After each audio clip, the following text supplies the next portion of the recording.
அன்புமணியின் அரசியல் பாணியை பின்பற்றும் அண்ணாமலை, சீமான். அரசியல் பார்வையாளர்கள் சொல்வது என்ன? தமிழக பாஜக முன்னாள் தலைவர் அண்ணாமலை கட்சியில் இருந்து விலகிய பிறகு வி தி லீடர்ஸ் என்ற புதிய அமைப்பை தொடங்கி அரசியல் பயணத்தை முன்னெடுத்து வருகிறார். அந்த அமைப்பின் முதல் மாநில மாநாட்டை கோயம்புத்தூரில் நடத்திய அவர் இரண்டாவது மாநாட்டை திருச்செந்தூரில் நடத்த திட்டமிட்டுள்ளதாக கூறப்படுகிறது. இந்த மாநாட்டில் சுற்றுச்சூழல் பாதுகாப்பு, போதைப்பொருள் ஒழிப்பு மற்றும் சமூக நலன் சார்ந்த பிரச்சனைகள் முக்கிய கருப்பொருளாக இருக்கும் என அவரது ஆதரவாளர்கள் தெரிவிக்கின்றனர். இந்த நிலையில் அண்ணாமலையின் புதிய அரசியல் அணுகுமுறையை ஒப்பிட்டு அரசியல் வட்டாரங்களில் புதிய விவாதம் எழுந்துள்ளது.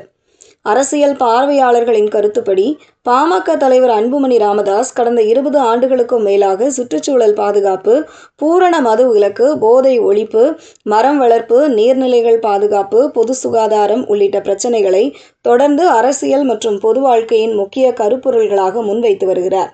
தற்போது அண்ணாமலையின் வி தி லீடர்ஸ் அமைப்பும் இதே போன்ற சமூக பிரச்சனைகளை மையமாக கொண்டு செயல்பட தொடங்கியுள்ளது. அதேபோல நாம் தமிழர் கட்சியின் தலைமை ஒருங்கிணைப்பாளர் சீமானும் இயற்கை வளங்கள் பாதுகாப்பு, சுற்றுச்சூழல், விவசாயம், மரம் வளர்ப்பு உள்ளிட்ட அம்சங்களை தொடர்ந்து வலியுறுத்தி வருகிறார்.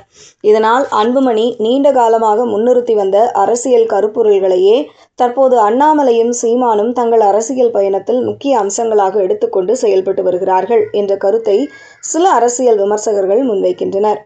அதே நேரத்தில் சுற்றுச்சூழல் பாதுகாப்பு, போதை ஒழிப்பு, மதுவிலக்கு போன்றவை எந்த ஒரு தனி கட்சிக்கும் சொந்தமான கொள்கைகள் அல்ல என்றும் பொது நலன் சார்ந்த விஷயங்கள் என்பதால் பல்வேறு அரசியல் கட்சிகள் அவற்றை தங்கள் கொள்கைகளில் முன்னிலைப்படுத்துவது இயல்பான ஒன்றே என்றும் மற்றொரு தரப்பு கருத்து தெரிவிக்கிறது.